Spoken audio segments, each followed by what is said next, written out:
بسم الله الحمد لله والثناء لله والصلاة والسلام على رسول الله محمد بن عبد الله وعلى آله وصحبه أجمعين. ما بعد،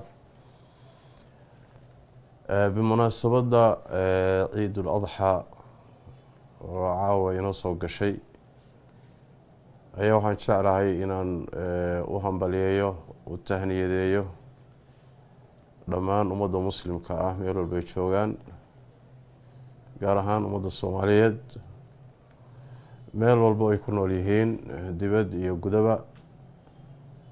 ilaahay baa mahad iskale tabaaraka wa tacaala ina soo gaarsiiyey munaasabadan qiimaha badan ee qaaliga ah ciidda carafo waa ciiddii ugu weyneyd labada ciidood ee diinteenu inoo jidaysay. marka waa idinku taaniyadeynayaa, waana idinku hambalyeynayaa.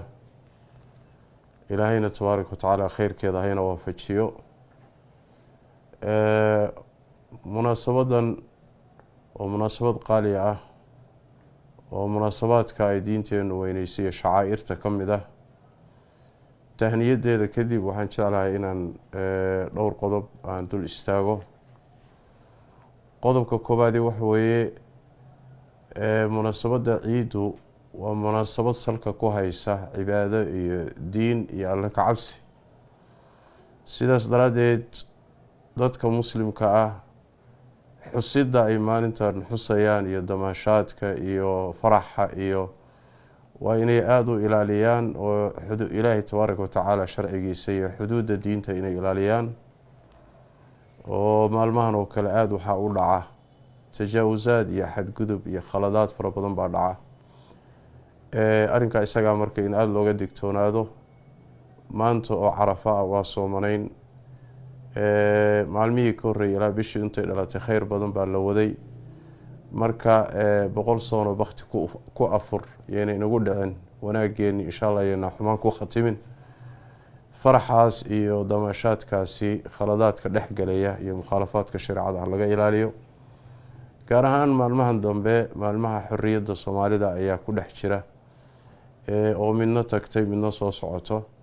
runtii khaladaad waaweyn oo dhibaatooyin badan keeni karo oo cadho ilaahay keeni karo oo cuquubaad keeni karo oo baadhacaya oo khaas ahaan daa'irta iyo dhalinyaradu sameynayaan. arrintaa marka aada looga taxadaro. qodobka labaad aan jeclahay waxa weeye inaan dul istaago. munaasabadan ciidda carafa waxay kusoo hagaagtay iyada oo bulshada soomaaliyeed meelo badan oo ka mid a deegaamadeeda ay dagaalo ka socdaan oo dhiig uu macno darra ku daadanayo.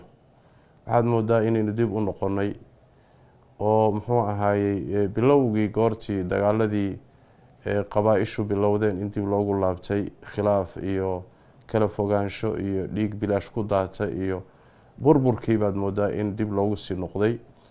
marka waxaan leeyahay ilaahay laga boqo tabaaraka wa tacaala.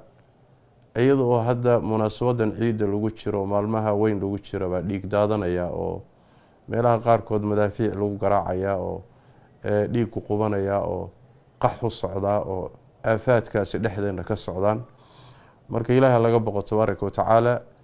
midnimadii ha loo soo noqdo, walaalnimadii ha loo soo noqdo, wada jirka ha loo soo noqdo, islaamnimada ha loo soo noqdo, isu tanaasulka iyo ismaqalka iyo wada fadhiisiga iyo wada hadalka ha loo soo laabto. wax walaalnimo iyo wada jir lagu waayay khilaaf iyo dagaal iyo dhiig daata lagu keeni maayo. haddii lagu keenayana 30-40 sano tagay baynu ku keeni lahayn. waa u natiijo la-aan iyo ilaahun kasii fogaano iyo inaga oo ungod kusii dhacna unbay runtii yaa ka dhalanaysa. marka ilaaha laga boqo. arrimahaasina waxaa muxuu ahay hala joojiyo. waxaan kaleeto oon doonaya inaan ku gabagabeeyo qodobka saddexaadi uu yahay ilaahay waxaan weydiisanaynaa tabaaraka wa tacaala munaasabadan ciidda carafa mideeda kale inuu ilaahay tabaaraka wa tacaala nabad iyo caafimaad inagu gaarhsiiyo, midnimo iyo walaalnimo ilaahay ina siiyo, khilaafka iyo qabyaalada iyo qeybsanaanta iyo shaydaankan inaga faa'iideystay ilaahay tabaaraka wa tacaala inuu dhexdeena ka saaro, quluubteena inuu ilaahay tabaaraka wa tacaala isu furo, shaxnaaga iyo cadaawadda iyo isnacaybka iyo ishiriifka iyo waxaana ilaahay tabaaraka wa tacaala inaga daaweeyo. waa cudurro aada khatar u ah bulshadeena haysta muddo dheerna ina hayay. ilaahay tabaaraka wa tacaala caafimaad allah inaga siiyo. midnimo iyo qarannimo iyo walaalnimo iyo diinta ilaahay aynu qabsanno iyo iyadoon ku midownoon ku xoogeysano danaheenna iyo masaalixdeenna ku garanno nidaam iyo muxuu ahaay kala dambeyn oo noo soo noqoto ilaahay hayna waafajiyo ciidan ciideedana ilaahay tabaaraka wa tacaala nabad iyo caafimaad iyo midnimo iyo khayr allah inagu gaarsiiyo. Assalaamu calaykum waraxmatullaahi wabarakaatuh.